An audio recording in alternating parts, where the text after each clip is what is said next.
Salut à tous, j'espère que vous vous portez bien. Ce matin, je suis très contente de vous partager pour notre nouvelle rubrique Never Give Up pour ce mois de mars.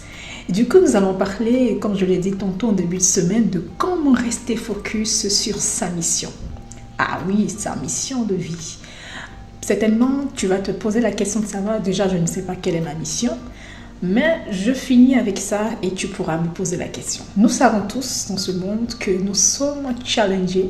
Nous avons des défis. Par exemple, si votre mission est d'ouvrir une école pour vous, vous voulez ouvrir une école et au travers de cette école, la mission c'est d'aider ces étudiants ou ces enfants ou je ne sais, ces parents d'élèves à avoir des résultats de qualité pour leurs enfants, une éducation propre.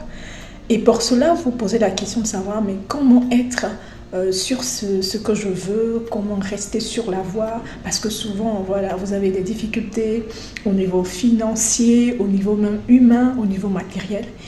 Et moi, je vous partagerai certaines clés qui m'ont aidé à ma petite expérience et je pense que cela vous aidera. Donc, 3 secrets à vraiment écrire, si vous avez un stylo, si vous avez un cahier, pardon, écrivez ces 3 secrets ou réécoutez la vidéo après. Donc, pour garder le cap, pour rester focus et ne pas s'en détourner, même lorsque d'autres circonstances vous emmèneraient à vous décourager, il faudrait avoir une vision claire. Bon, une vision claire, ça signifie quoi? Par exemple, si je parle de vision claire, c'est de savoir où est-ce que je vais, où est-ce que je vais, à quel niveau je veux aller, etc.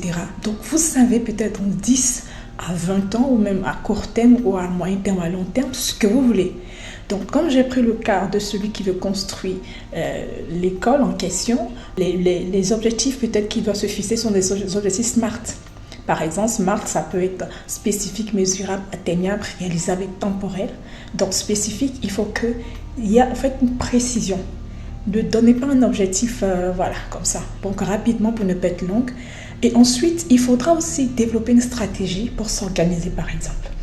Parce que si vous ne vous organisez pas, vous n'aurez pas en fait le résultat plausible. Raison pour laquelle je vous invite par exemple à avoir un agenda, avoir un calendrier, c'est plus facile. Vous avez votre calendrier là, posé dans votre chambre et vous mettez voilà, dans les différentes parties des dates chaque mois. Ce jour, je décide de faire ça, de lire un livre, de participer à une conférence, etc. Et vous allez voir que dans les premiers temps, vous allez décliner ça en des tâches. Donc, les tâches, c'est ce que vous devez faire, l'action que vous devez poser. Et enfin, le 3e secret, c'est de ne pas du tout sous-estimer l'aide venant de l'extérieur. Donc, allez vers des personnes qui ont déjà peut-être développé ce type de projet. Posez-vous les bonnes questions. Allez vers ces personnes-là. Créez-vous un réseau. Et pourquoi pas obtenir l'aide d'un coach. C'est en ce sens que je viens vers vous. Si vous avez besoin de conseils, si vous avez besoin d'être challengé, de rester focus, contactez-nous. Voilà. Alors, je vous donne ces secrets-là parce que cela m'a beaucoup aidé. Ça a été bénéfique pour moi pendant que je finalisais mes études. Et du coup, en fin de compte, j'ai une amie aussi dans le même cas.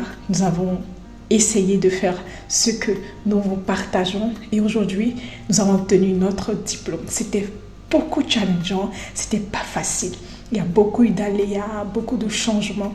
Mais lorsque vous savez, là vous partez, une vision claire. Lorsque ensuite, vous déclinez une stratégie pour vous organiser et enfin, vous faites accompagner. Cela est important. Parce qu'il n'y a rien de nouveau sous le soleil. Tout ce que vous voulez accomplir, il y a d'autres personnes qui l'ont déjà fait. Alors en conclusion, qu'est-ce que nous pouvons retenir? Je t'attends, tu peux mettre dans le chat ce que tu as retenu. Ça sera bénéfique pour moi aussi et pour quelqu'un qui après regardera la vidéo. Déjà, connaître votre mission. Donc, pourquoi vous existez? Et si vous prenez à l'échelle, peut-être à la petite échelle, vous voulez faire vos études pour aider les gens peut-être à prendre de l'ascendant sur certaines limites. Vous voulez faire des études en finance, peut-être pour aider les gens à mieux planifier leur vie financière. C'est très important, c'est très bien. Et cela peut être bénéfique pour les autres et aussi pour vous. C'est top. Pensez déjà aux autres.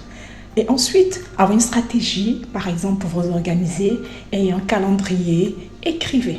Écrivez, c'est très important ce que vous voulez faire. Aujourd'hui, je décide de faire ça. Aujourd'hui, je vais faire ci.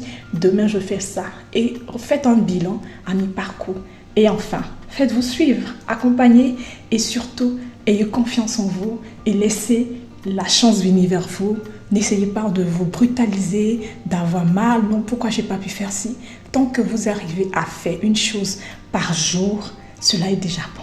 Et félicitez-vous pour les petits exploits, les petites victoires. C'est très important. Et n'hésitez pas à laisser des commentaires dans le chat et à partager à d'autres. Portez-vous bien et à très bientôt. Nous sommes disponibles par mail, par exemple, pour toute question. Si vous avez besoin d'un suivi particulier, ongfemmesimpact@gmail.com. Alors, à très bientôt. Peace and love.